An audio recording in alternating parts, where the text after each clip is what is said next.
Welcome to the Winged Wheel Podcast. Here to talk all things hockey are your hosts, Brad Crisco, Ryan Hanna, and Evan Lobsinger.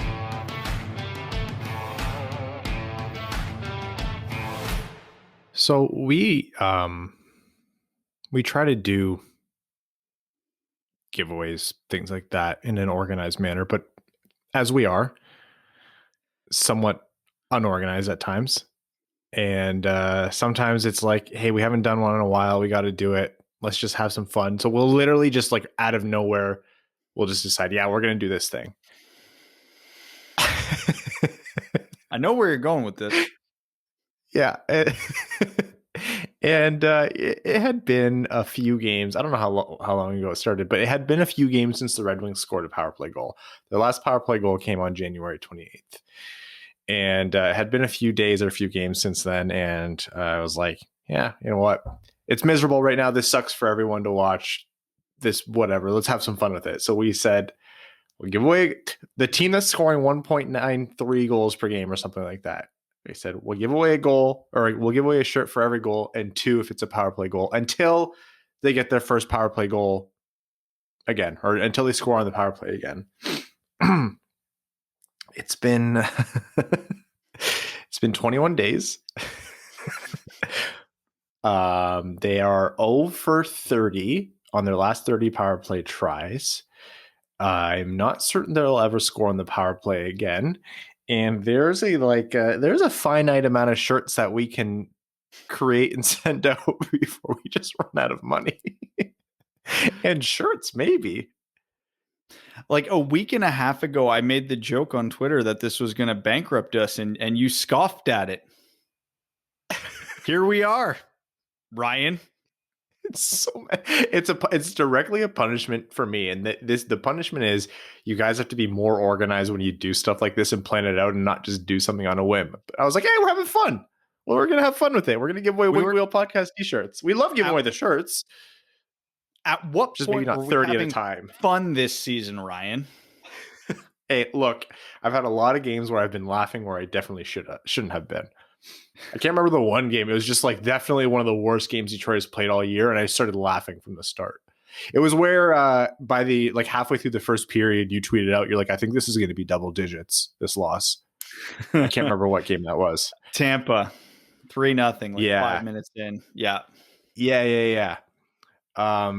Anyways, so yeah, you do stuff like this to have fun with it. So in a season where you're getting pumped by Tampa 3-0 5 minutes in, the fans and the listeners can still have something to engage with. And hey, look, there's worse ways to screw ourselves over than giving away podcast t-shirts to fans. We just generally try not to do 30 35 at a time.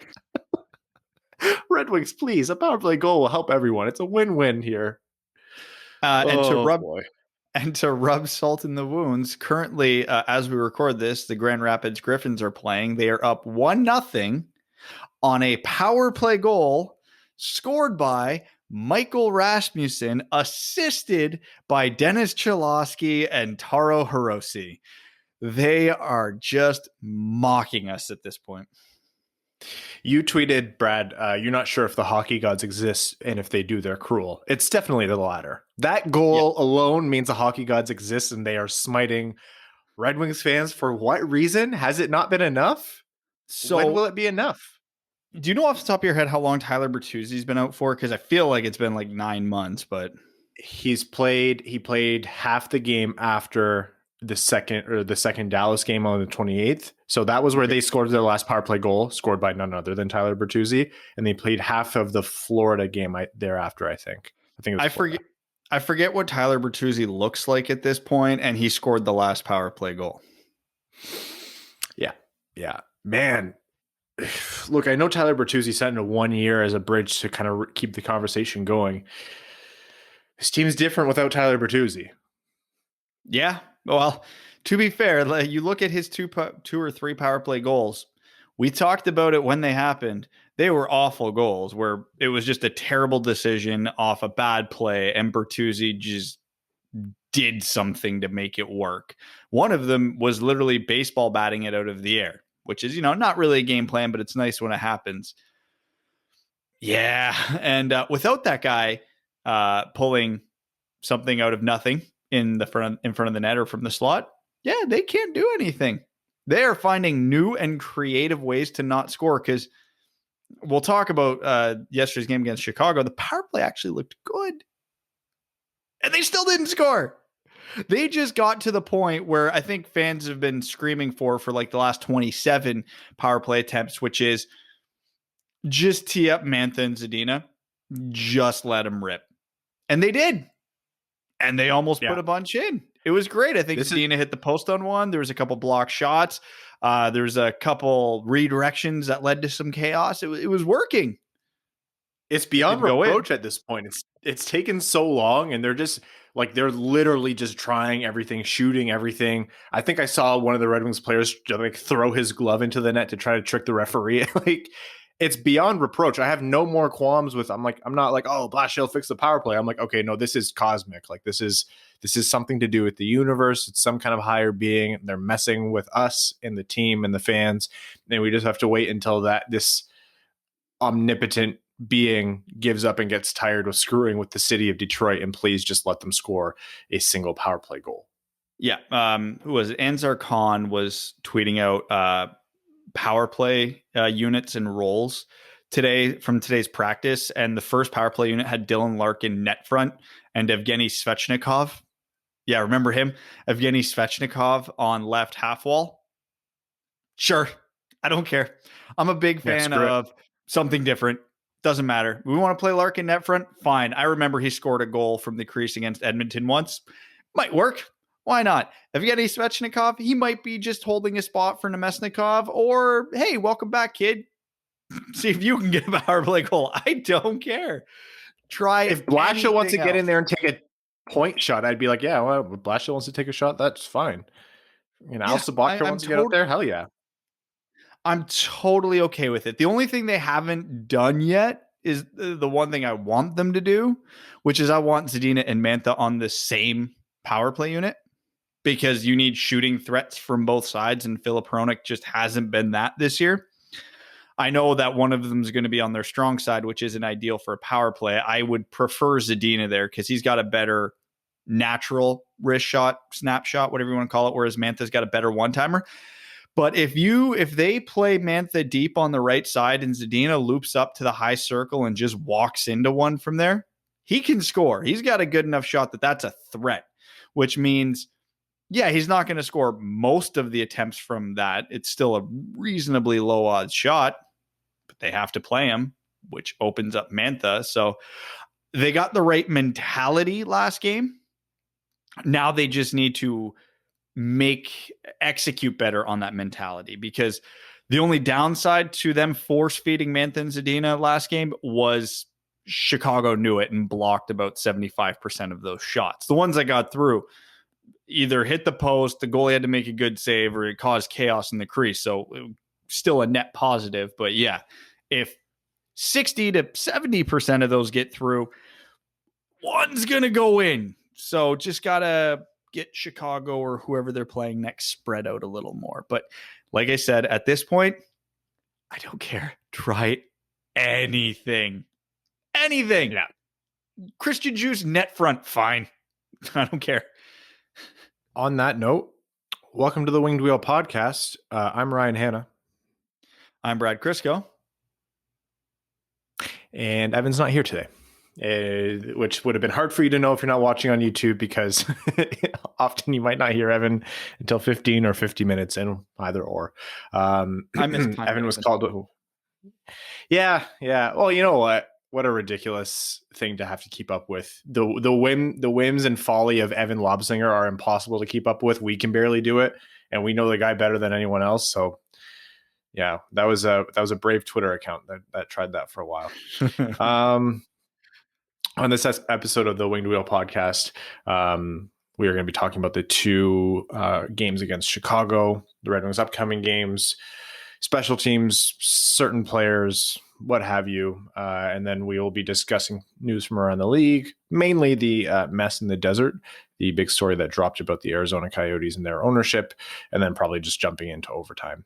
And for those who are watching on YouTube, frankly, I don't know what this video is going to look like in terms of the format.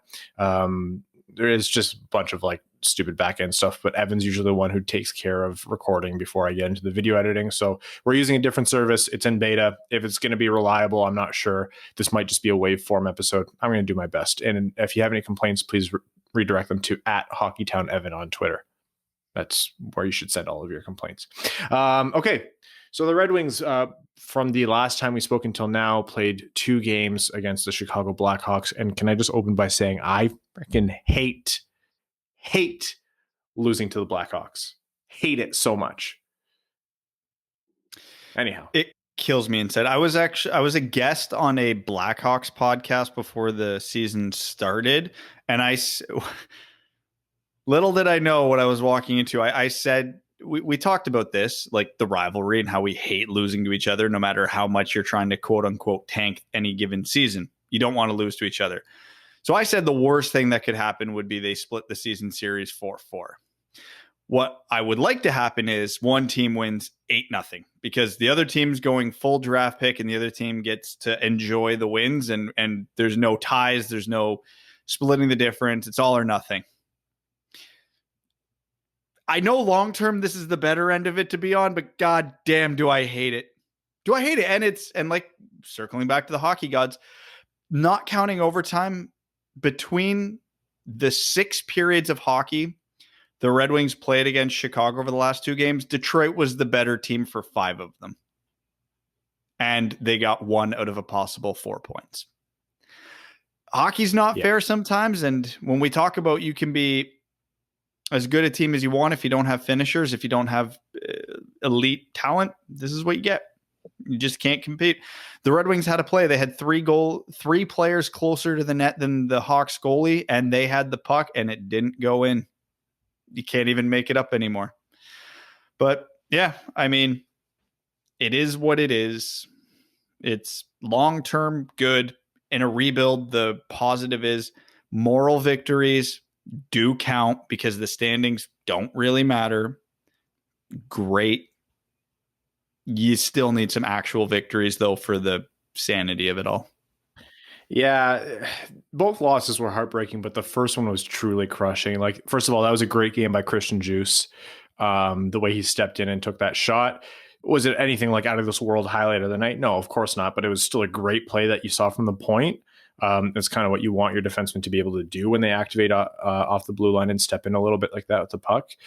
And yeah, like you said, Brad, he's sorry to get on that. He's my favorite player now because literally the episode before, the day before he scored that, I talked about how he was doing that exact thing very well and just hadn't been lucky on it. 24 hours later, he does it and scores. My God, it's the first time in this history of the podcast I've seemed smart. Yeah, usually things happen soon after we record, like big news drops or something different than what we were talking about happens and we look stupid. Like, it's really the podcaster's curse. Was it Dangle? They ripped on, the idea of picking up Galchenyuk for like 20 minutes in their episode. And then like 8 hours later, the Toronto picked up Galchenyuk off waivers or something like that. It's what happens with podcasts. No matter how you try to plan it, there's no way around it. And so when that happened with Juice, I'm like, oh, nice. Brad got one there. That's a good win. It was a good game. And like you said, Brad, they at 5-on-5, by no means is this a good team or even an average team at 5-on-5. But what they are doing is playing to a level where you're like, finally, this is a team that's not playing catastrophically bad. They are holding their own. Is it pretty hockey? No. A friend of mine, Brad Crisco, always says it's low event hockey and it's excruciating to watch. But if you couple that with, good low event hockey, which is making the other team frustrated and you make it difficult to play against you, and then you get the odd chance, either lucky or, Christian Juice makes a nice play, that translates into points on the board. That translates into opportunities for wins. And that translates into a lot more 1-goal games rather than, 7-2 blowouts or whatever it is. So yeah, over those 2 games, I was really happy with the Red Wings 5-on-5 play. It wasn't perfect. It wasn't great. That's not a playoff level team. I'm not saying any of those things. Of course not. They have such a long way to go.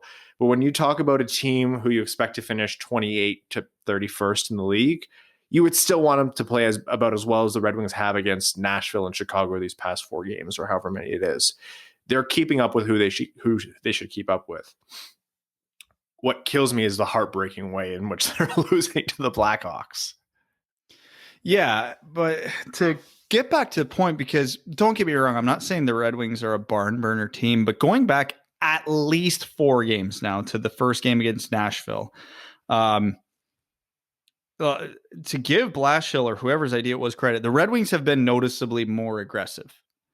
They're not as aggressive as a Vegas or some of the other better teams in the league because, quite honestly, I don't think they can be. They're not fast enough and they're not skilled enough to be able to pull that off, but they've been more aggressive. Their shot totals are creeping up around 30 every game now versus the 20 we were seeing for the first chunk of the season.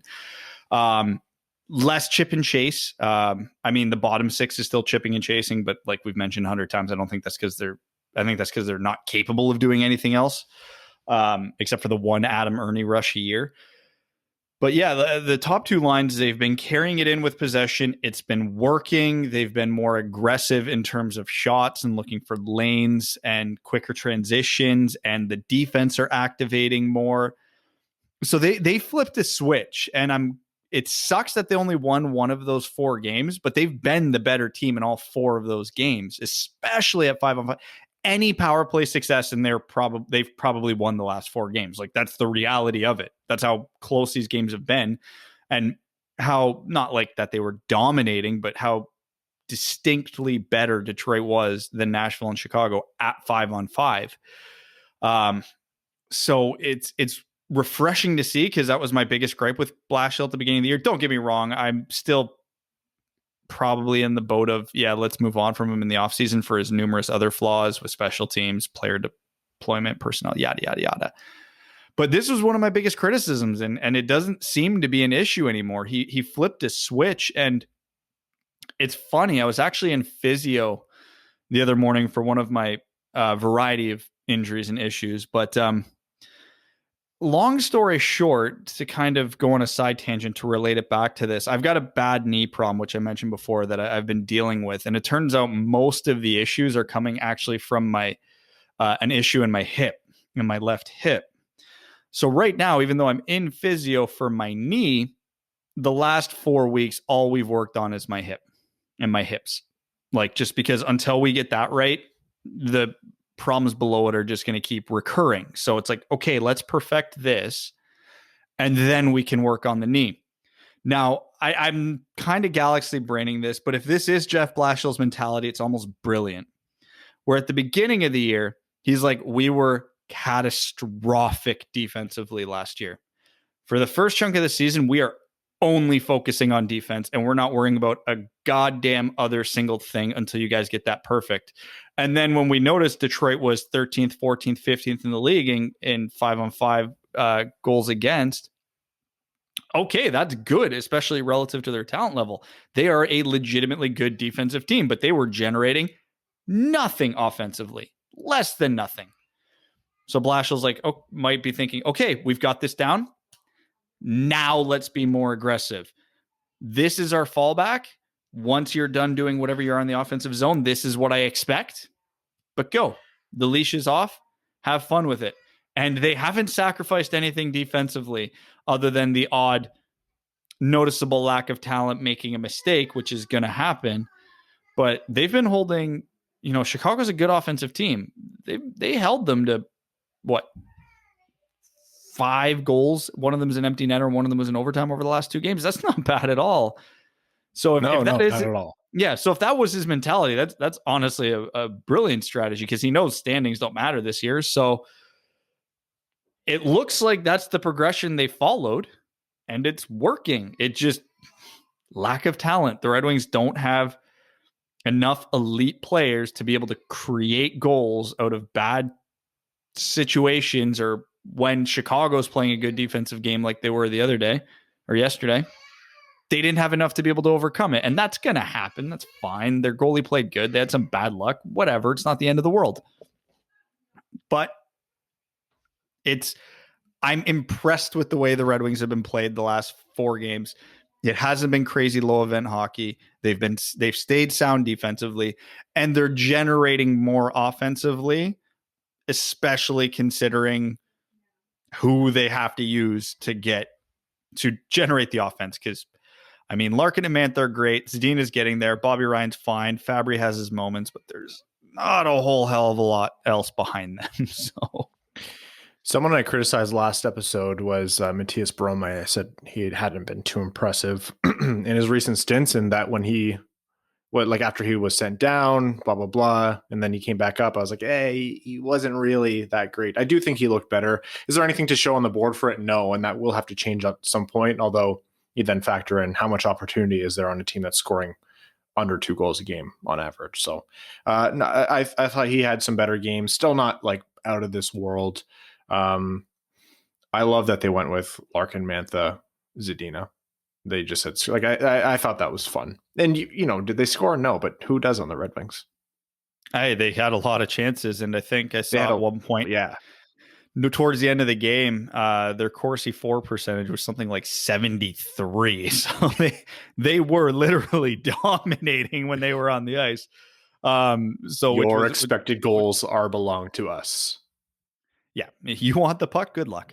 But yeah, they were playing fantastic. And honestly, like when Bert comes back, like this creates the opportunity. You don't have to shoehorn Bertuzzi back into that line because Fabry and Bobby Ryan have been playing well the last 4 games. So if you take Brome off of that line and put Bertuzzi there, that's a whole different dimension there. So I don't know if the Red Wings can get a game in this season where they're healthy and playing more aggressively.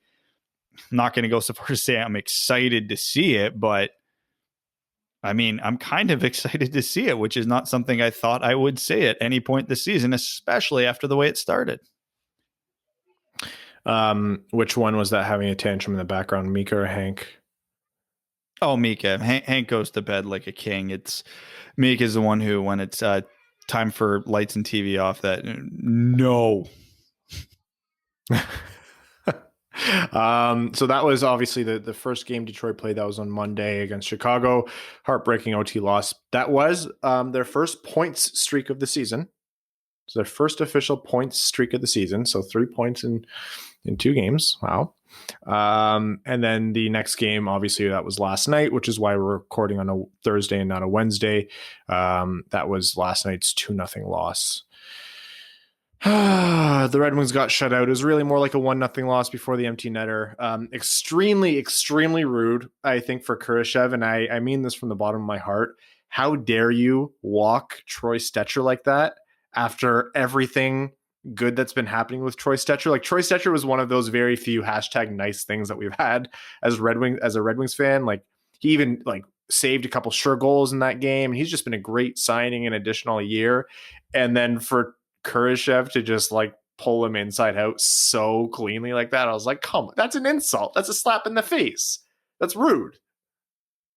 Yeah. And it's a beautiful goal to watch, but that's like offense 101 as an attacker that Stecher should know better, because defensemen are taught to generate.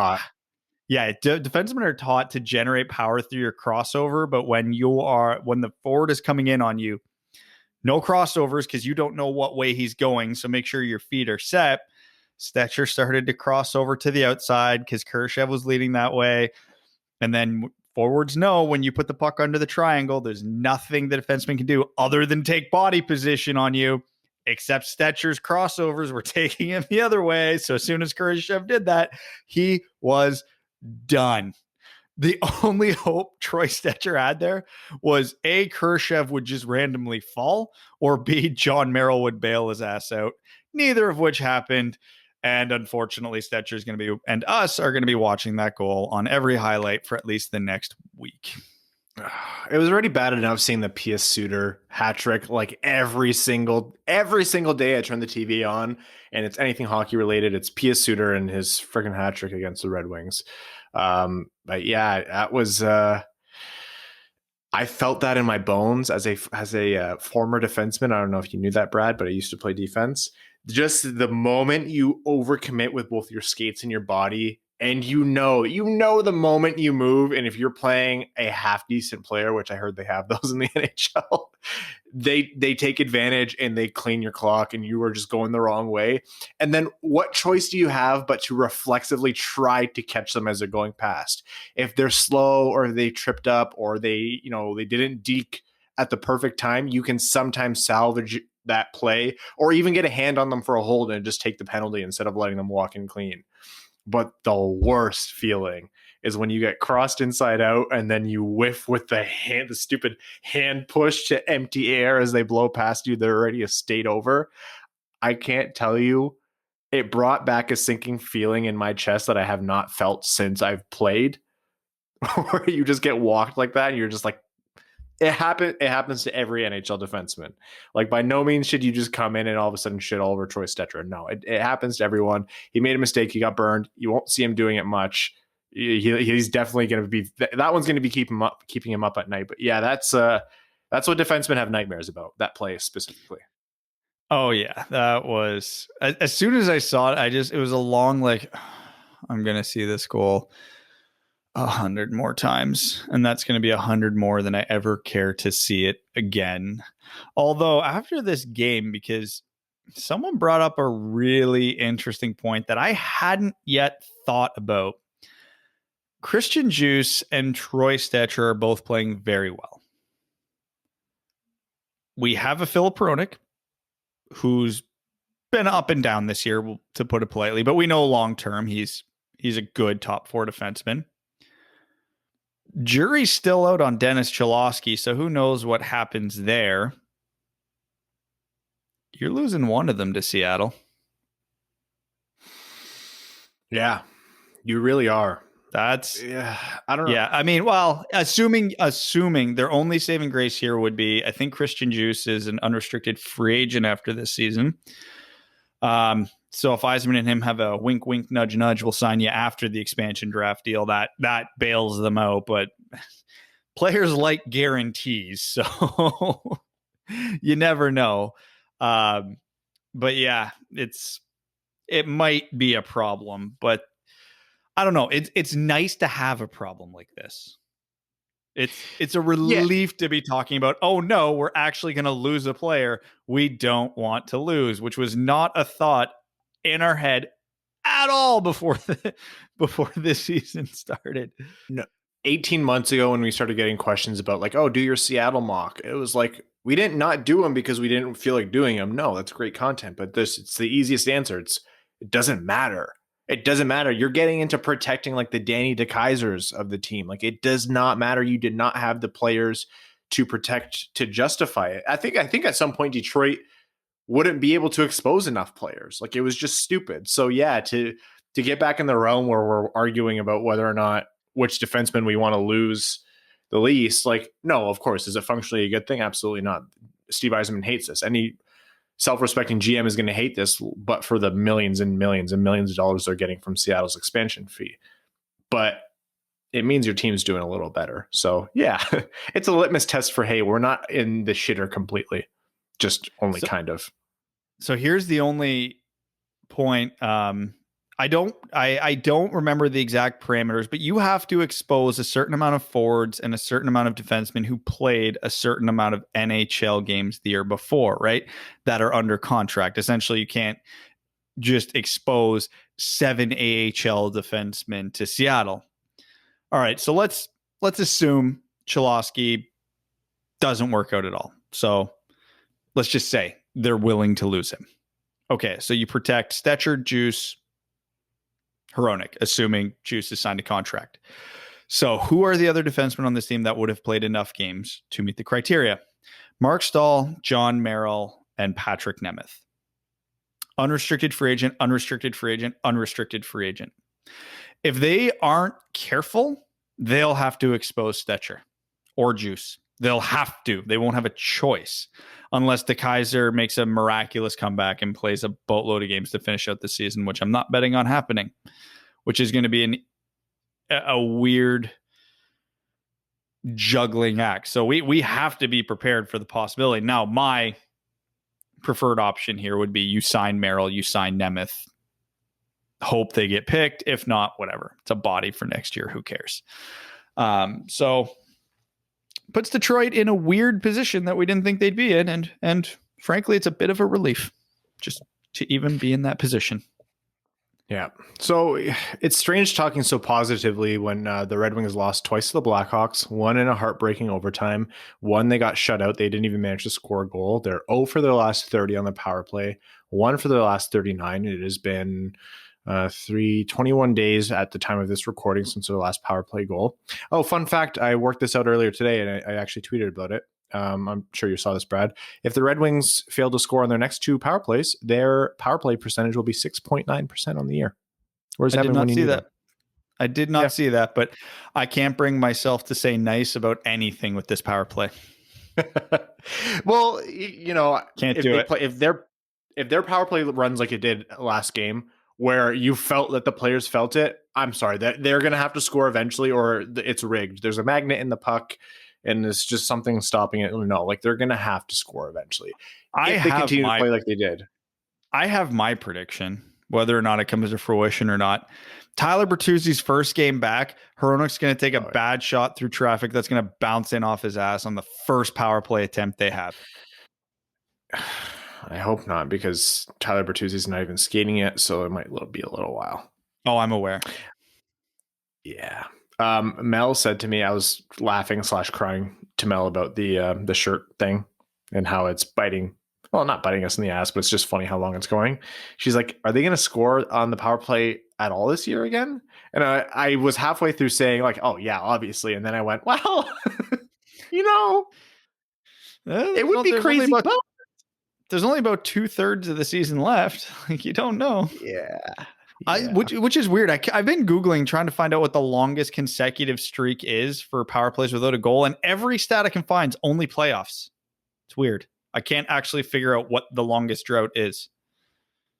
I had it. I pulled it up and that note is gone in front of me, and I won't. We don't have the luxury of having 2 different people or 3 people on the show today, so I won't make us sit on air while I scroll through my very messy stats notes. Anyways, the Red Wings are now playing a mini series against, I'm going to keep calling them series, against the Panthers Friday at 7, Saturday at 5 Eastern, I believe. So 2 more games before we talk next episode. Or God, I hope by then we have a power play goal to talk about, that's just got to be the absolute bottom of a podcast team podcast content. I hope we have a single power play goal to talk about next episode. What a departure between like us and Dangle, who is like, hey, let's cover the Leafs again, having a catastrophic loss where they blew a 5-1 lead to the worst team in the league. Could you imagine Detroit coming back from a 5-1 this year? It's unfathomable. Yet the one team worse than them did. Think of how insane Detroit Twitter would be. Like people would be through the roof. I would drive down to Detroit and just like blare my car's horn relentlessly as if we won the Stanley Cup. Oh man. Well, if we could be so lucky to have that, I'd be over the moon. Just one game where we have a huge comeback. Yeah, and against a team like the Leafs, like in terms of points, the number 1 team in the entire NHL as of recording. There's only 2 teams in the entire NHL that have a better points percentage than the Leafs. And they've played much less games. Coincidentally enough, one of them is the Florida Panthers. So that's fun. But so I guess we'll get the opportunity because there's a reasonable chance we'll be down 5-1 at some point in the next 2 games. Oh. It's funny teams like Florida Panthers where, like I've been saying for how many years now, this is a team that has the tools to be better than they've been, but they've just never put it together. And I think this is the first year where I was like, I've given up on trying to advocate for the Panthers and them coming through. And of course, that's when they actually come through and play better than they should. Yep, exactly what happened to me. So that's the Red Wings' upcoming schedule. Other news from around the league. Katie Strang, phenomenal reporter over at The Athletic, released, oh man, one hell of a story about the Arizona Coyotes. If you guys subscribe to The Athletic and have an opportunity to read that piece, Katie's fantastic. And that piece was just, there was so much to take away. And there's a lot to cover here, and we're going to, but you want to know the part, Brad, where I was like, no, take the franchise away from this guy, like take it away. When ownership stepped in and didn't approve expensing pizzas going into overtime for the team who needed the energy boost in playoff hockey. You wouldn't expense pizzas for the team in the playoffs? What's the dude's name again? Alex Marullo? Yeah. Morello, something like that. So let me start by saying that I can't really talk about this without some bias, because I've actually worked for 2 companies where the owners were textbook like this guy. First of all, just a little bit of life advice. If any company ever says, oh, we're a family, but they give you grief about the first time you need a favor, like, oh, my kid's sick, I need to stay home, or oh, I've got a dentist appointment, I need a little bit. And they're not a family. Get the hell out of there. All they're trying to do there is say, hey, we're a family. You need to do us favors because we're a family. No, they are using that as a guilt mechanism to get every last drop of whatever the hell they need out of you. So as soon as I saw that in Katie Strang's article, I'm like, okay, I've got a gut feeling. I know where this is going. And I was just about right. One thing about this article that I think a lot of people are misconstruing is the unpaid vendor agreements, because I've also seen this before. Alex Murillo's net worth is $2 billion. He does not have a cash liquidity issue. He does not have an issue paying these debts. It's a power move. He's trying to establish dominance, power, and save a few bucks while doing it, because he's like, you want my money? I'll give you money, but I'm giving you less. I can wait. Can you wait? I'm a bigger company than you. I don't think you can wait. Yo, what do I owe you? $1 million? I'll give you 600 right now. If not, maybe I'll drag this out a little more. That's all it is. Not expensing pizzas to the dressing room. Power move. What would 5 pizzas cost him? Maybe $100. No. He was probably pissed at someone, and he's like, no, screw you. We're not doing this. The dressing down of employees in big meetings. Any good boss, when they have to, lay into an employee, because hey, employees screw up and you need to tell them they screwed up. A good boss will do that in private, in a one-on-one meeting. As when you hear, oh, he's doing it in a meeting with 20 people in the boardroom and he's just laying into someone, power move. Power. He wants everybody to look at that guy like he's nothing, and he wants them to look at him like he is king shit and he can do whatever he wants. That's what this is. This guy is classic textbook narcissistic power controlling prick, and everything in that article pointed directly to it. I'm sure there's a better way of phrasing it than I am, but like I said, I've had to deal with these type of people personally, and I have no time at all for wealthy people who act like this. None. Zero. I have no time for people who are poor and act like this, but unfortunately they don't have the power to be able to do it. So it's textbook. If you go into if you work for a company and they say they're like a family, and then you tell them, hey, my kid's sick, I can't come in today. And they're like, don't worry about it. Like, we'll cover the day for you. Don't worry about it. That's actually a company that's going to treat you like a family. If they are supportive in everything you do, they help you, yada, yada, yada, you can pick out pretty quickly if that company actually has a family-like environment. That ain't it, Chief. And from the sheer number, like, as Katie early in her article reported how many people she talked to, it was staggeringly high. So if you are talking to that many people and you're getting the same story, this is all, none of this is proven. This is just what Katie said, but I'm believing it fully and thoroughly. And then to see their statement after, oh my God, I read the best part. That is the best part. The statement that the team put out only made me, that was the proof that I'm like, yep, everything in that article is 1,000% true. Even in their statement, they couldn't help but brag about how wealthy Mr. Marullo is. And then Bill Armstrong, the GM, who wasn't even the focal point of the article, just in his statement, oh, buddy, did you throw yourself under the bus there? You're gonna accuse Katie Strang, a legend in the hockey media world, of hacking into your computer and stealing information. You're gonna threaten her with legal action. Katie Strang didn't get where she is in hockey media by doing shady shit and lying. She does her job better than probably anybody in the industry. So when she nails you to the wall, you're done. Now, because your owners are also pieces of shit, you are not. Nothing's going to happen to you. Your reputation might get dinged. You don't have anything to worry about there. Just ignore it. Bill, you just ignore it. You weren't the focal point. There were some shitty things said in there about you that were probably true. Who cares? Nobody was talking about you. You made it about you when you threatened with all that garbage. Just an absolute mockery of an organization. The part that got me was, I think, was it Bill? I can't remember if someone was quoted as having heard this from Bill or Armstrong said it himself. He's like, people texted me, like friends texted me to say, don't take this job.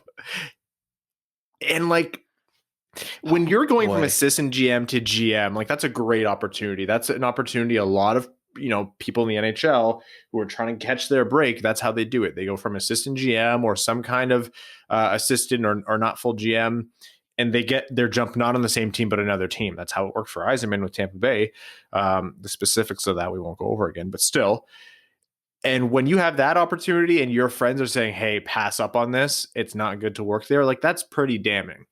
When your statement to these reported claims about you, and if you want to put out the fire, and in your statement you don't even really say like, oh, these are absolutely untrue, blah blah blah, but instead you say we'll threaten legal action. We've seen this dance before. I don't like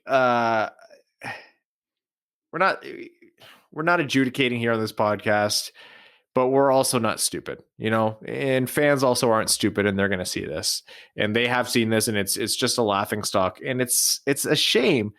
And the Arizona Coyotes shouldn't be a mockery of an organization because, frankly, they can't afford to be a mockery of an organization. Hockey in the desert has come it spent just as much time being so close to working as it has been spent time like floundering in the desert. And it's just like, it can't spend too much more time floundering. Quebec City is ready for an NHL team. Houston is probably ready for an NHL team. Also, while I'm on that note, a serious note here. Anybody who has friends or loved ones or any listeners who are in Texas, we hope you're okay. Really, really tough situation down there. And if anyone has the opportunity to help or make a difference, or if you know a way to help and you want to use us as a signal boost for that, please, by all means. I know there's quite a few listeners down in Texas, so we hope everyone's doing well. I digress. There are cities ready for an NHL team, and Arizona is always front and center. They're even more forward in that conversation than the Panthers, who people talk about relocating a lot. You cannot afford to screw up this badly. The NHL cannot afford to have an owner doing these things. The NHL can't even really afford this story for the Coyotes. They can't afford the story right now in the pandemic. They have too much other shit, real shit to be dealing with. Gary Bettman cannot afford to be dealing with this right now. But you know what? It falls on Gary Bettman and everyone else who approved this ownership. As much as I praise Gary Bettman for being a shrewd businessman and doing what he can for the NHL, the Coyotes are I don't want to call it a stain, but it's a tacit failure right now. Hockey in the desert. It's not come through, and it's decisions like this and ownership like this and situations like this that make it that way. If it turns out where this all just gets sorted out on the side and it fizzles out, which I kind of doubt based on the magnitude of the story, then whatever. But if this progresses, I don't know. Like, you're looking at a situation where I'm not sure about the short-term future of this team. Like, I don't know where they're going to be in a year or two. That's tough. So the issue with the Coyotes short-term, I think for once is probably actually a relief for them that it won't be financial, but it'll be what's actually going to happen with the organization, because this is a team that's already lost a second round pick, that does not have their first round pick in this upcoming draft, has already lost Steve Sullivan, John Chaykin, and a number of others out of their front office to a variety of reasons. But based on everything we talked about, it sounds like they all just want to get the hell out of there. So what's going to happen now that this team has this reputation? Are they going to be able to function as a capable hockey front office? That's going to be the question. When there are vacancies, are they going to be able to fill them with qualified people? Because when businesses get reputations like this, it hurts. Like I seen it firsthand at one of the jobs I was referencing, where after I left, I texted a friend of mine who was still working there 4 months later, and 35% of the workforce was gone. So I don't know. I think, like, obviously the Coyotes are going to continue to exist, but in what capacity is going to be the question. Yeah, I don't want to pretend hockey is some like mystical enigma in the world of business, and there's only way to know how to run a hockey team is to be embedded in hockey from the moment you're born. No, like the NHL is so big, these teams are corporations. Like I'm sure there's a lot of analog there between the corporate world and running an NHL team. Probably more overlap than we even like to think, because we think of hockey as this pure sport and it's purely for our entertainment and emotion and our feelings. But no, they exist to make money. It's a business. So I don't want to discredit the Coyotes ownership or their management style purely on that, but I kind of do. If the story is, if you read into the story, it looks like it's that taken to the nth degree, right? Like coming in and treating it like not a professional sports organization. And you don't even even if you want someone who's a shrewd business person on the business side of things and leaving the hockey ops to the hockey people, that's a business model that's worked for some NHL teams. But when you have like ownership and the ownership's son and people who just were never involved in hockey getting their hands into hockey decisions, you're just going to run into mistakes. Like stupid draft pick they made when everyone knew on their boards had not only questions about his past, but what's the kid's name? Mitchell Miller. Yeah. Not only the questions about his past, but like the team's own psychologist, I think it was, said they didn't feel that the kid showed proper remorse or any kind of like, learning from the incident. So they didn't think that he was mature enough to that they could bank their highest draft pick on. It was a 4th round pick, but still, that's the kind of stupidity and just raw, unforced error that the organization can't afford. The NHL can't afford. Look, we laugh a lot about like hockey in the desert. We're Canadians. Like the three of us on the show, we're all Canadian. I grew up watching Detroit from across the river, but that's as close as we are. So like, there's a lot of high and mighty people from big hockey markets or up in Canada who look at, non-traditional markets like Arizona and they laugh and they go, ha ha ha ha, that's not where hockey belongs. But the reality is, for the long-term health of the league, hockey needs to thrive in places like in California, where it did, largely in part to people like Wayne Gretzky and some pretty, good strokes of genius there, or in Florida, where in Tampa Bay they just won a cup, or in Texas, where, Dallas is a storied franchise and Houston wants a team, and in places like Arizona. As hockey fans, and if you're listening to this podcast, you're probably a pretty dedicated hockey fan, it's easy to lose sight of this. But for the game to be healthy and for the game to keep growing, it needs to reach new markets. It can't just keep tapping hockey fans. It needs to create hockey fans. And you do that in places like Arizona. You do that in places that are non-traditional hockey markets. You make them traditional hockey markets. And I'll tell you, they've cocked it in Arizona. They've completely screwed it up in Arizona. It's not worked, even though it really should have by now. And they need to fix it, and they need to fix it now, because this is a microcosm of what is holding the NHL back from really being one of the major professional sports. It is, of course it is, it technically qualifies, but there's a reason it's always 4th out of 4 in every kind of metric there is in tracking those professional sports leagues. And depending who you talk to, it's not even 4th anymore. NBA, NFL, MLB, NASCAR beats it out a lot. Like, it's not. Soccer's it's not on the up and up. Yeah. Maybe mixed martial arts. You need to be able to create those fans, and the product is there. The game is amazing. It's the greatest game on earth. the NHL is terrible at marketing itself. Holy shit, is it bad at marketing itself. And just like in the most brain dead ways. Like, I know Connor McDavid plays in Edmonton, but you need to put him on at prime time. People need to be watching Connor McDavid. I don't care that Connor McDavid is boring off the ice. You cannot fix that about hockey players. It's a way different interview or issue. You're not going to make them an interesting interview. You'll sooner find the cure for everything in the world before fixing Connor McDavid's, bland personality in an interview. But hey, show him skating real fast on TV to some people who haven't watched hockey. I promise you they'll like it. Put him on earlier. Even if it's an hour earlier, just put him on earlier. Stagger the schedules. Someone actually made a good point when you tweeted that out today, Brad, about 6 games are all in intermission at the same time. And someone said, and I'm sorry for the Twitter user, I thought I took down the name here, but they said that's by design and that's for the advertisers. And I'm like, that's pretty smart, and I actually hadn't thought of that. But you got to be doing things to make this game more accessible to fans. Like, hey, if you're not the NFL, or you don't have the following that the MLB has, you can't afford to have the absolutely inaccessible blackout policy that you have. You need to make NHL TV or NHL Live cheaper, more accessible, screw blackouts. You need to market this game better. You need to. And yeah, it's a bigger spiel anyways. I'm sorry. Yeah, but you can argue, and I understand that point about the advertisers loving it. Cool. That's fine. So it's a pretty late night in the NBA, and the MLB hasn't started yet. So maybe a couple people accidentally tripped onto a couple of those games. Cool. They watch a first period. Oh, this is fun. I'll go watch another game. They can't find one. Well, there's only one game, but Giannis Antetokounmpo's playing. You think they're going to hold their attention that long? No, you will lose them. The Raptors versus the Bucks is not a small game. NBA fans will watch that over a hockey game. So if you somehow hook them in, you have to keep their attention.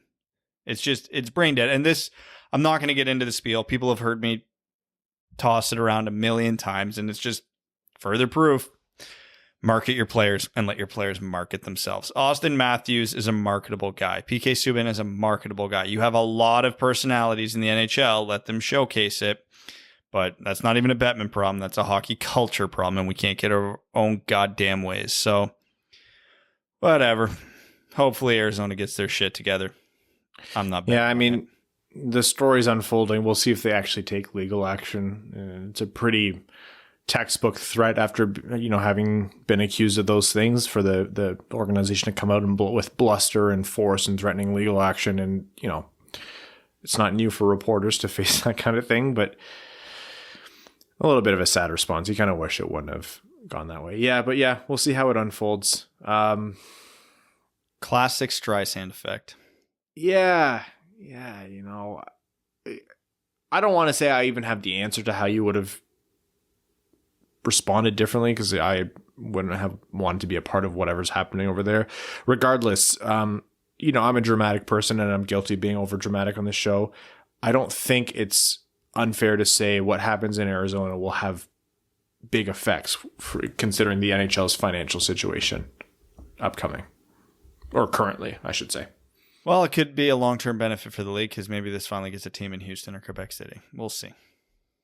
So that wraps up the main topics here. Red Wings, better at 5-on-5, still not scoring enough power play goals. The Arizona Coyotes are an absolute disaster. Anything else that we want to cover before we jump into overtime here? No, just looking at the scores for tonight's games. Not a whole hell of a lot interesting going on other than Ottawa getting shit kicked again. And with that, we're going to jump into overtime. And to start off overtime, what we're actually going to do is talk about the sponsor of this episode of the Winged Wheel podcast, which is the FanDuel Sportsbook, a company that a sportsbook that we're really thrilled to partner with. They're the number one sportsbook in America for a lot of different reasons. It's easy to use, from registration to deposits and finding great bets. Withdrawals are quick and simple. You get your money back that you win in as little as 24 hours. And we've partnered with them to have our own promo code. So what you need to do to get a $1,000 risk-free bet, no strings attached. If you win, you keep the cash, and if you lose, you'll get up to $1,000 back in site credit. What you need to do is download the FanDuel Sportsbook app to get started with that risk-free bet of up to $1,000. Be sure to sign up with promo code WWP so they know we sent you. That's FanDuel Sportsbook, promo code WWP, so they know you came from the Winged Wheel podcast. What you can do is just place a bet on any game, and FanDuel will refund you up to $1,000 back if you don't win your first bet. And speaking of which, we're going to be talking about some of those bets that we wish we could take part in, and we hope that you guys do. So what do we have coming up for this weekend? Let's look at some of the betting lines and the odds. So we're recording on Friday. The first series I'm looking at here is Chicago, Carolina. And that's a fun one. So Carolina's the favorite in this one. So it's funny when you look at it. Chicago's actually got more points than Carolina right now, but the games played thing is throwing that right into chaos. Yeah, and you know what? The Red Wings just played Chicago 2 games, and yeah, it's the Red Wings. It's not an exceptionally difficult team to beat right now. We'll be honest about that, but still, Chicago didn't look bad. Kevin Lankinen has been impressive in net. Where did they find Kevin Lankinen? I'm pretty sure they made him in a lab. Is he just a random person off the street? I don't know. Let's ask David Ayers. But still, he's done well. They have players who are producing. It's not just the Patty Kanes who are producing. It's not. Duncan Keith didn't look bad, right? Am I crazy? He was fine. I won't say he was elite like he used to be. He was fine. No. When you have the Kurashevs doing what they're doing, and you have the Canes doing what they're doing, and you have Boqvist, playing on defense, and Kevin Lankinen playing well in net, I don't know, man. I think that might be a good value bet to take Chicago at least one of those games against Carolina. Carolina's no slouch. I'm a big believer in the Hurricanes, but that if you're looking for a swing to kind of score some extra, some plus EV there, that might be a good one. Okay, so I'm actually looking up some stats here because I felt like Chicago would have been the textbook team this year to go on a PDO bender because they're missing 2 of their key players. Kevin Lankinen is a nobody playing out of his mind. Like, that strikes me as PDO bender. So I went and looked up their PDO. 99.1. They're on the unlucky side of the scale so far, which is actually mildly staggering to me. In Carolina, not by much though. Like 99.1 not by much. Within range. Yeah. In Carolina, 100.8. So they're just slightly on the lucky side of things right now, but that's all pretty much in range. So yeah, this is going to be a fun one. This is going to be tough. Here's the thing though. I'm a believer in points percentage. Chicago's got more points, but Carolina's a better team. And Carolina has been clicking since they got back from their COVID hiatus, all nice and rested and ready to ruin the rest of the division. Like, they're tied. They have an identical record as the Tampa Bay Lightning. Has anybody really paid attention to that? We all knew Tampa was going to come in and just own this division, except they're not.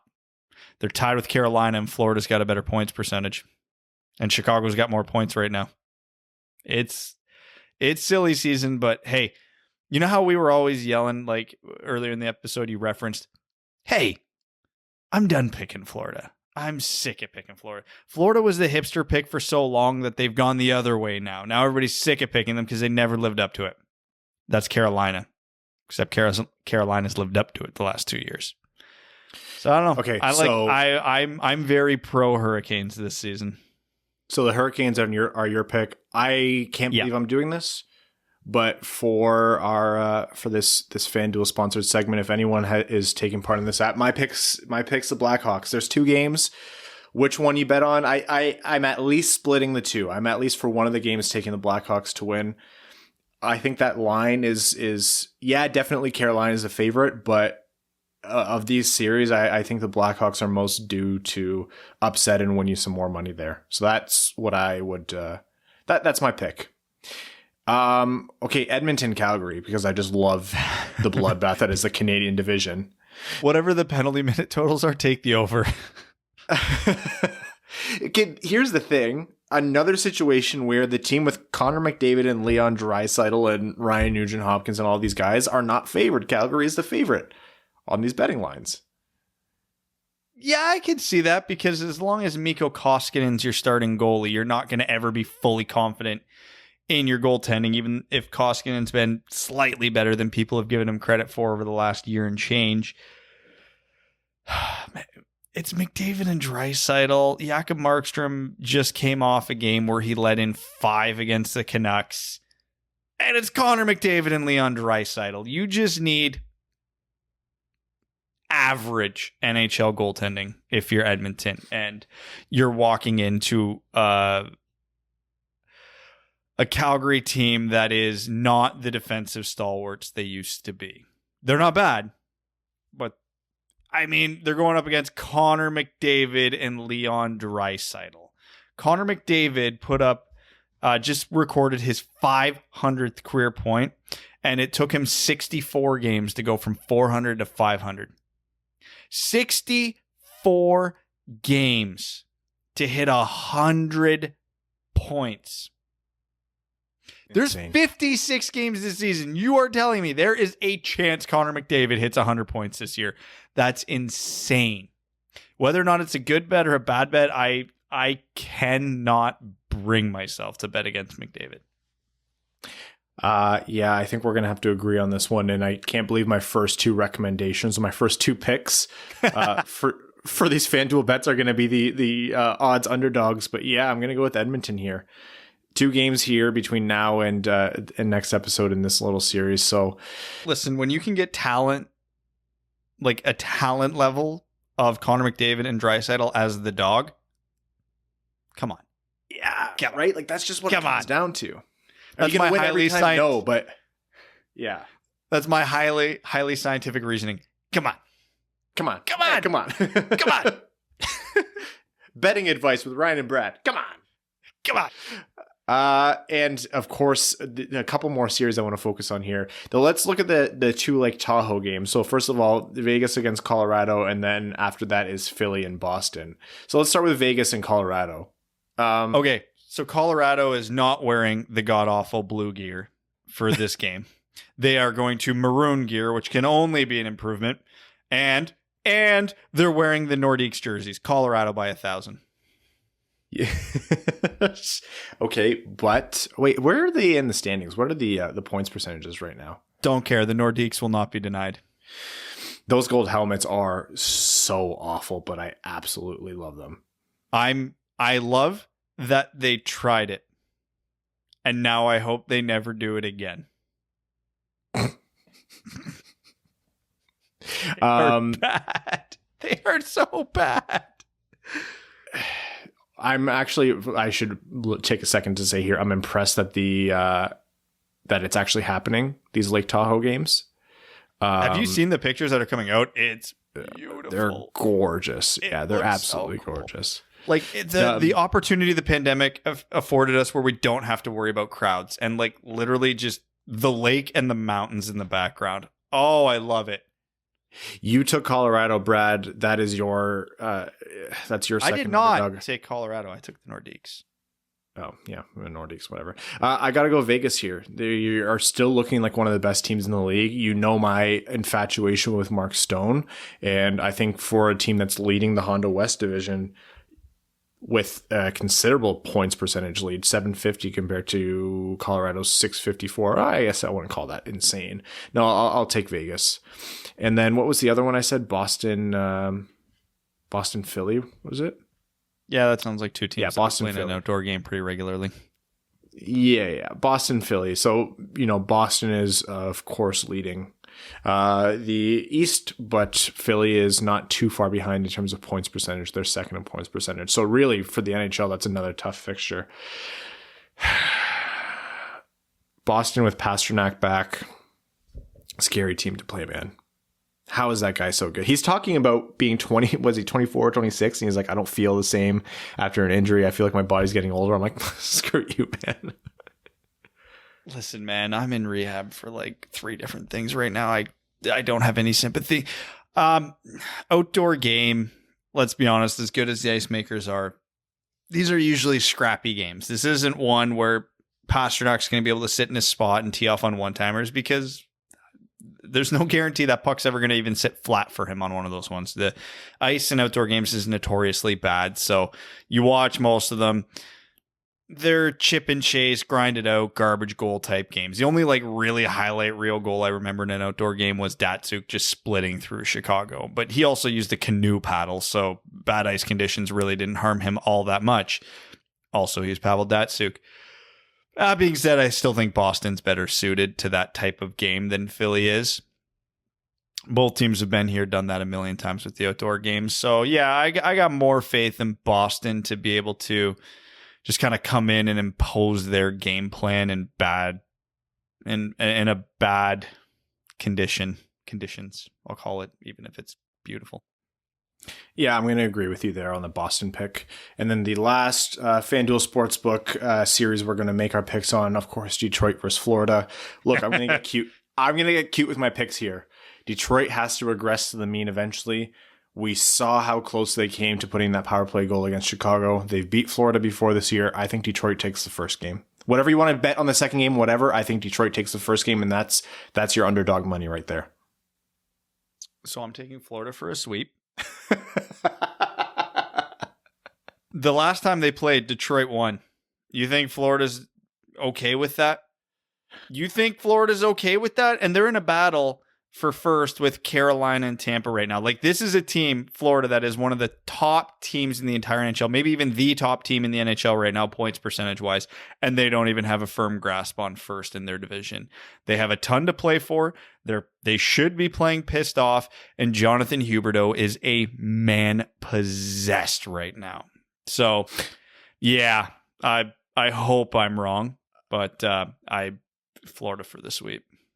All right, those are our picks if we could use the FanDuel Sportsbook, which we hope you guys do. Again, download the FanDuel Sportsbook app to get started with a risk-free bet of up to $1,000. Be sure to sign up with promo code WWP so they know that you came from the Winged Wheel podcast. That's the FanDuel Sportsbook app, promo code WWP. I can't wait to... Oh, sorry, go ahead. Okay. You have to be 21 and older and present in New Jersey, Pennsylvania, Illinois, West Virginia, Indiana, Colorado, Iowa, Tennessee, Virginia, or Michigan. First online real money wager only. Site credit is non-withdrawable and expires in 14 days.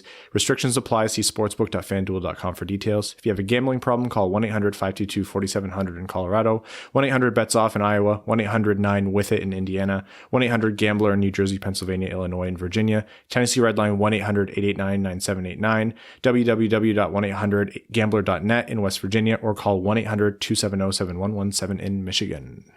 What are you going to say, Brett? Yeah, when all my predictions turn out to be as bad and stupid as my hockey opinions generally are, you can direct your complaints on Twitter to @HockeyTownEvan. And on that note, let's get into our Patreon comments, where Overtime is Patreon exclusive on midweek episodes. Good first comment here from AJ Voss, nice and succinct. We like it. It's a great, insightful comment. It's just pain.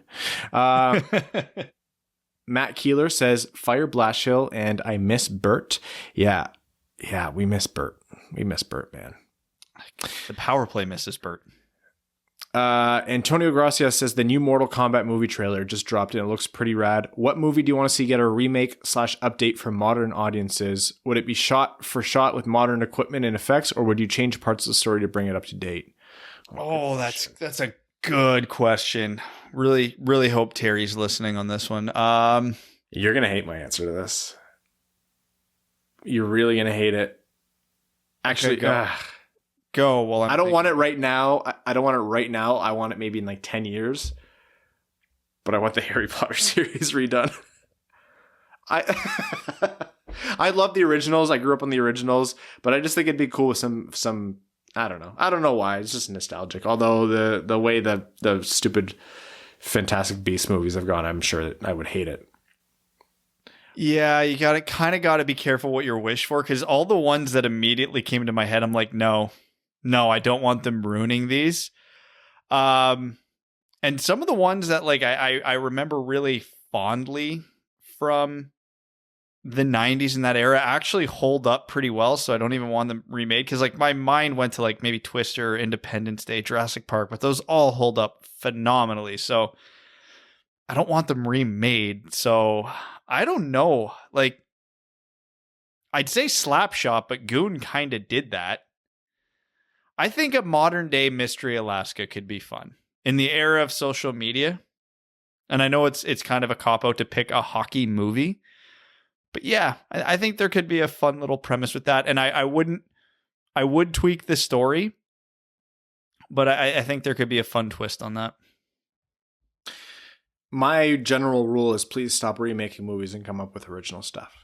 Yes, please, for the love of God. Former defenseman Ryan Hanna says, here's to hoping we don't score on our next 2 power plays. If you know, you know. Patreon exclusive idea, have Brad build a trebuchet like I had to do in high school physics class. Oh, that'd be fun. Just out in the yard, see if you can build a trebuchet. Sure, why not? It also occurred to me that this bit has been going on so long that we have listeners who may have missed or not have been listening at the time where that happened, where you accidentally mispronounced trebuchet as trebuchet.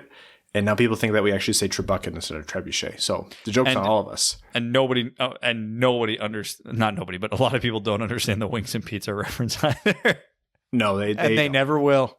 And they never will. RC Tendy says yes or no trade scenarios. Zach Werenski for a 2021 first. No. I'm going to go no here. Jonathan Berggren for a late first round pick.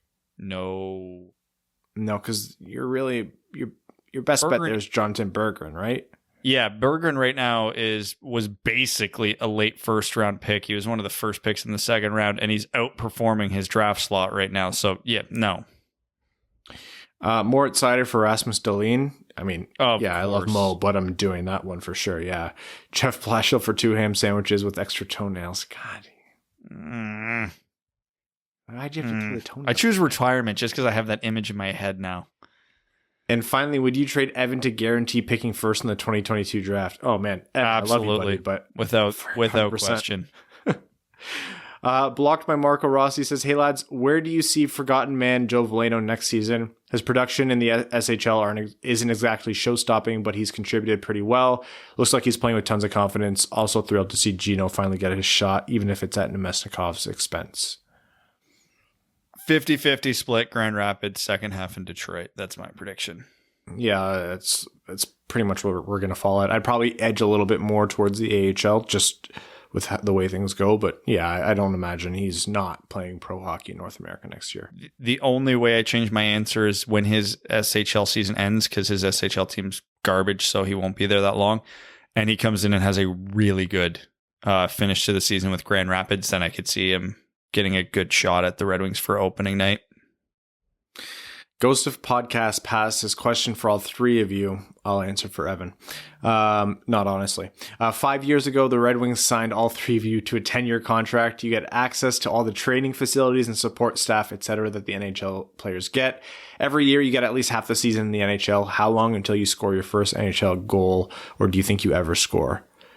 Oh, so not if I'm playing defense. Like, okay, well, what kind of role am I giving here? Am I seeing any power play minutes? Like, I would assume not, right? Like, I'm fourth line, 10 minutes a night.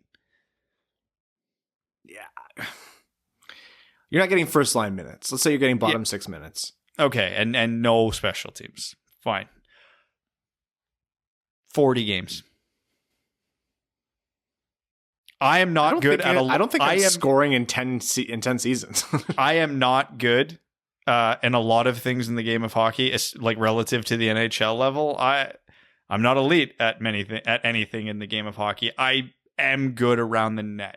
The whole reason I got as far in my minor hockey career and hockey career now as I have is because I can score. That's my only saving grace. So I'm not going to get many. I'll finish this every season probably with like a 1 goal, 0 assist, negative 32.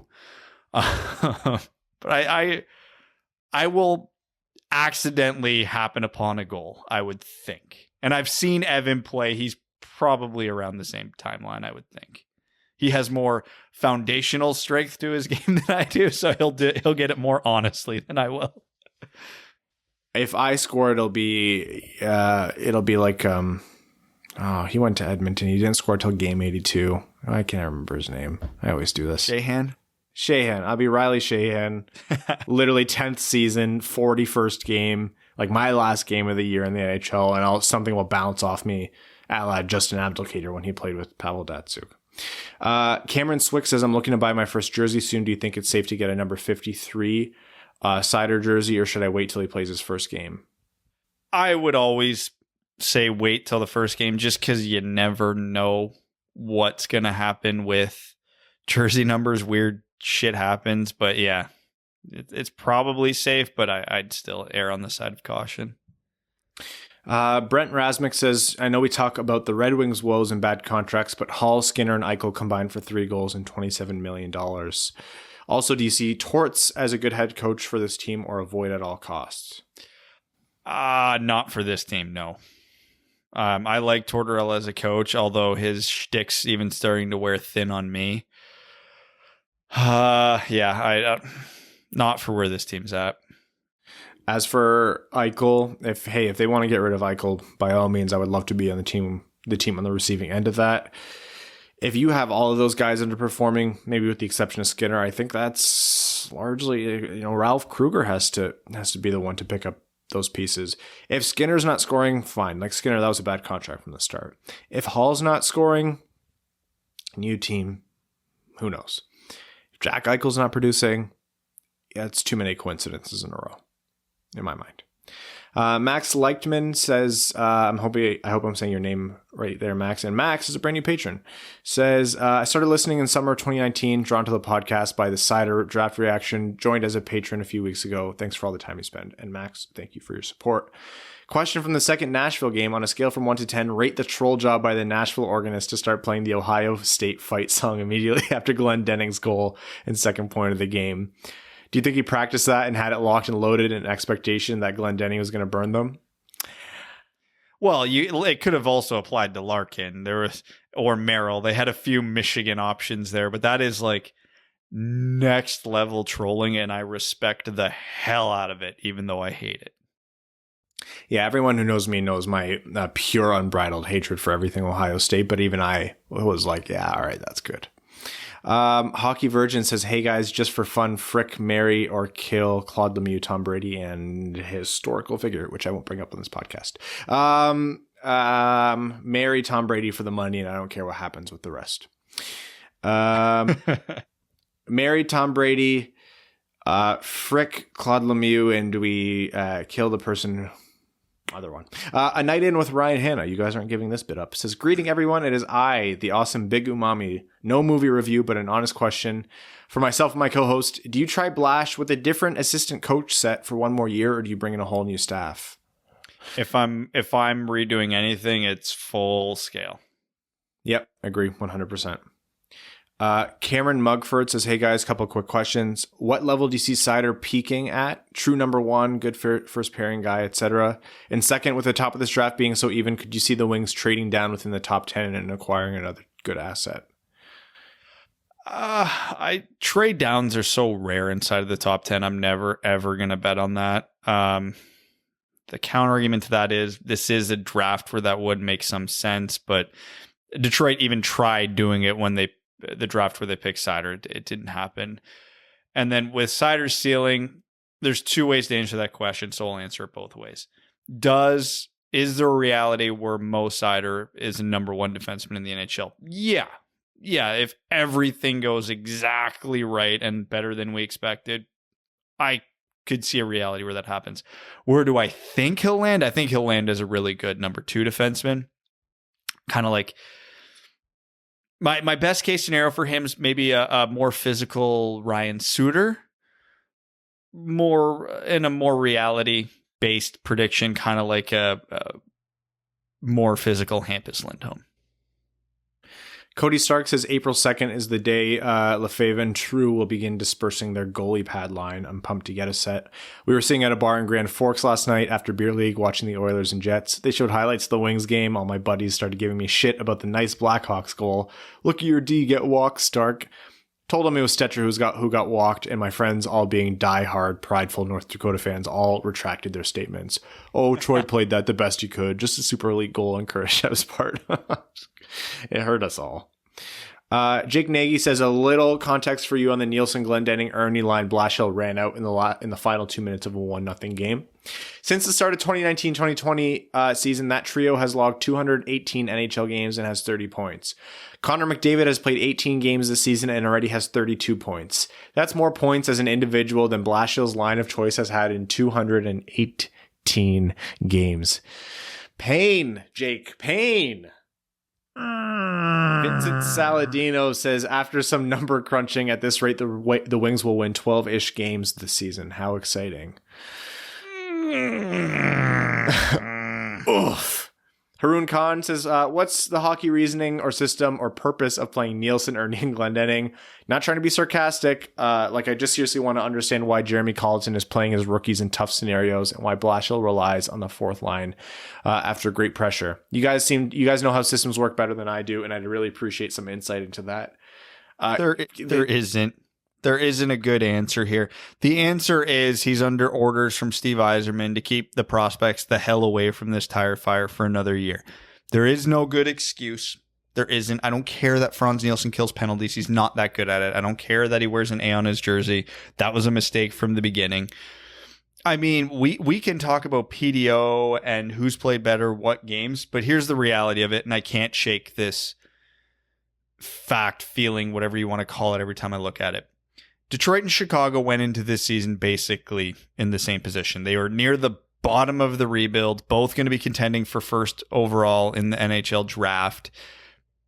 They were both bad teams. Everybody talked about it. It wasn't just us. These were two teams racing to the basement. And these two teams took very different approaches. Chicago threw every young guy they could think of in the lineup and went, fuck it, maybe it'll work. Who's Philip Kurashev? He's a decent prospect. Cool. Oh, he's in the running for Rookie of the Year? Great. Who or what is a Pius Suter? Okay, well, he's in the running for Rookie of the Year now. What the hell is a Kevin Lankinen? Oh, he might get some Vezina votes at this rate. Chicago, and they didn't all work out. Brandon Hagel hasn't done anything, and there a couple of their other young guys have been unimpressive, but they've hit on a few of them, and it's great for them. Detroit said, we're going to throw out all the old, tried, tested, and true vets that suck. Chicago, by points, currently sits second in the division. Detroit is the second worst team in the NHL. I mean, I can't get past that. Chicago did what we've all been hoping the Red Wings would do for years and hasn't, and they're succeeding with it. Detroit's doing exactly what we knew they'd do. It's going even worse than we thought it would. Better the last 4 games, but even worse than we thought on the season. And it's infuriating. I understand what Yzerman's doing around it, but I don't know what his plan for next year is because you can't put 8 rookies in the lineup. So, not questioning the Yzer plan, but I'm questioning the Yzer plan. Trent Boss says, what's your favorite Jeff Merrickism, i.e. a semi-radical change to the game's rules or presentation that you'd be curious to see? I've actually been thinking about this. He's got so goddamn many. Yeah, there's one time we were talking off air, I think it was after a podcast where he jumped on. We should have him on again soon.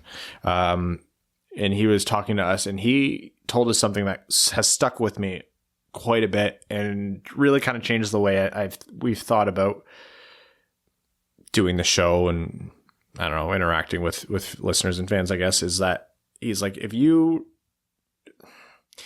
someone's always going to hate you. Someone's always going to give you shit for what you're doing. And you're just going to see more and more of that as you grow. And he's like, and you just have to learn how to sift the shit, the gold nuggets from the shit. And for the people who give you shit relentlessly, they mean nothing. But for the people with the nuggets in there, that's what's useful. I didn't put that as eloquently as what he told us, but it's been useful for when people are just like kind of assholes for no reason. But then when people are actually giving like honest, like, hey, here's some feedback, like that's what's useful. So for the trolls, the burners and whatever, it's like, all right, piss off. You're very clearly just angry.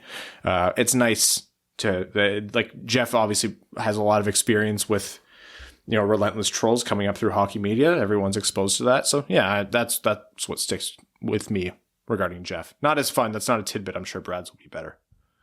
I'm pretty sure he's the one who put the thought in my head of just abolishing offsides entirely, or at least he's the one who led me down that rabbit hole. Yeah, I'm going with that. I'm still very much on that train.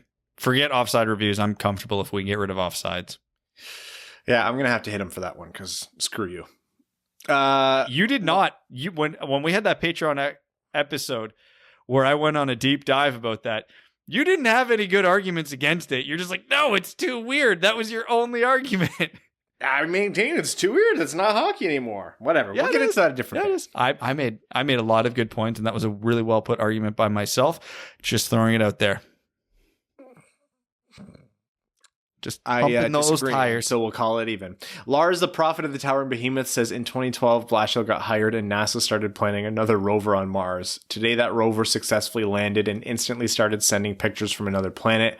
Blashill is still struggling with sorting an acceptable power play. Did that rover find a usable power play on that planet? Maybe. We'll see.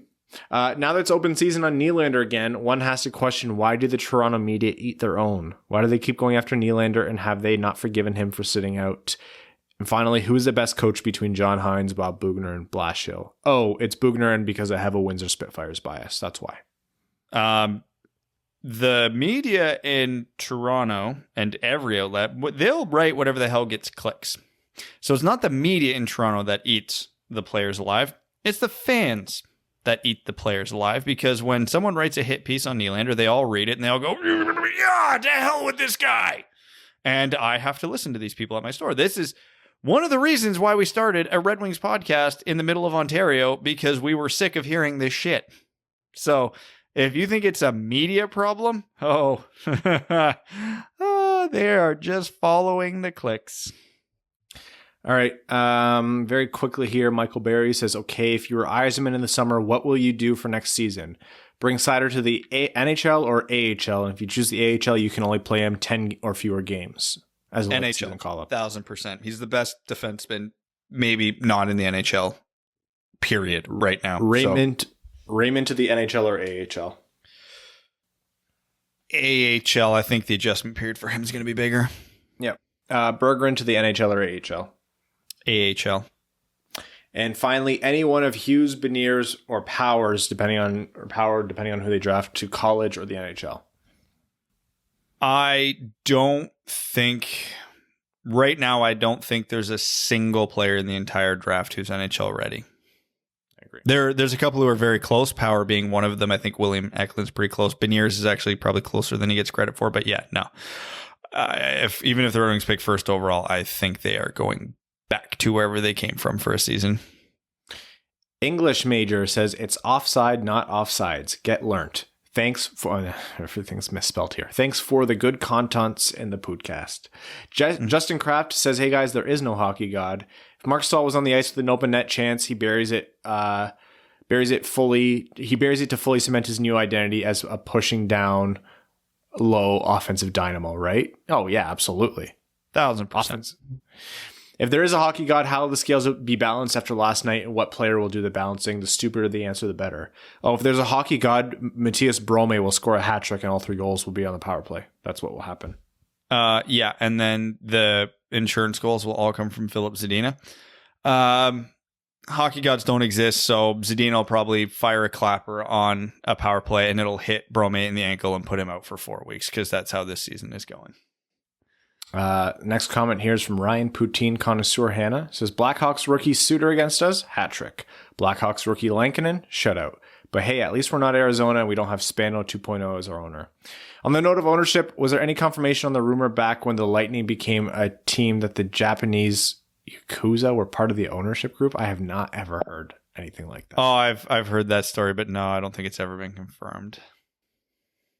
There's no way. The NHL has to approve all of other owners have to approve.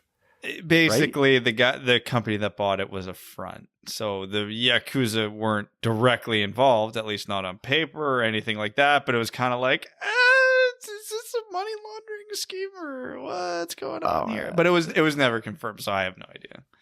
I love a good, ridiculous business conspiracy. Like, is that a front? But I can't buy that one. Literally, Spano got an NHL team by lying and like taking loans that weren't like good. So if he can do it, the Yakuza could do it, no problem. Last comment here is from Kevin Bunch of Numbers 020838 something. Hey there, fellas. It's I, the one and only Twitter user by the name of Kevin Bunch of Numbers. Did you say all the numbers, Ryan? Say all the numbers. No, because I don't want to give the shitty trolls more attention. Thought you could skip my comment last time and save yourself from the embarrassment. Naughty, naughty. Anyways, while I've been trolling the ever-loving hell out of the joke podcast host, noted prick guy Ryan Hanna, and his sad miscreants, what guy and bad take guy, I also have come to make a belated Valentine's Day confession. I, Twitter user Kevin Bunch of Numbers, am deeply in love with Ryan Hanna. Kevin. Oh, man. I had to delete my Twitter, hide my love away. I couldn't bear the thought of us being apart and hurled lame, misspelled, and grammatically incorrect insults at him so as to not raise suspicion. But alas, the heart wants what it wants. I, Twitter user Kevin02083758, ask prick guy Ryan Hanna to be my Valentine. Stay fresh cheese bags. Kevin, once you delete your 10 other burners, then maybe we'll talk about it. But Ryan, you won't be able to. Ryan, you won't be able to convince me you didn't write that post. It's the word miscreant that makes me think that you almost might be right, but then I remember that I would remember doing it. No, that was Joseph, actually. On that note, guys, we're going to wrap up this episode of the Winged Wheel Podcast. We'll be back with you on Sunday. Thank you for bearing with us, especially with the video changes this episode. We'd like to thank all of our listeners, our sponsor, the FanDuel Sportsbook app. Download, use promo code WWP. Our name level Patreon sponsors, Arjun Shankar, Eve Bartel on behalf of the Sarah Grand Foundation, Brett Bailey, Taylor Tadgell, Ryan Hubbard, R.A., Zach Spring, Citizen High Five, Cody Stark, Greach, Jeremiah Adobo, Jake Kiefer, Tyrone Bigham's, Brand, Garpar Nuggets, hell yeah, Andrew Bohan, Scott Martin, Jacob Turner, Matt McKay, Craig Kibble, Brandon M., Matthew M. Rice, Luke Johnson, Kalen Wood, Hassam Al-Qassem, Han Ali, Sam Bankson, Kevin McCracken, Zach Van, Josh Yelton, another former junior goalie turned golfer, Trevor Pevivar, Evans Bingo Card, Connor Leighton, Evans Golf Cart Driver, Matt Keeler, Kevin 02083758, Antonio Gracias, John Evans, Joseph Minama, Quaz, Stan Olsen. Thank you all so much.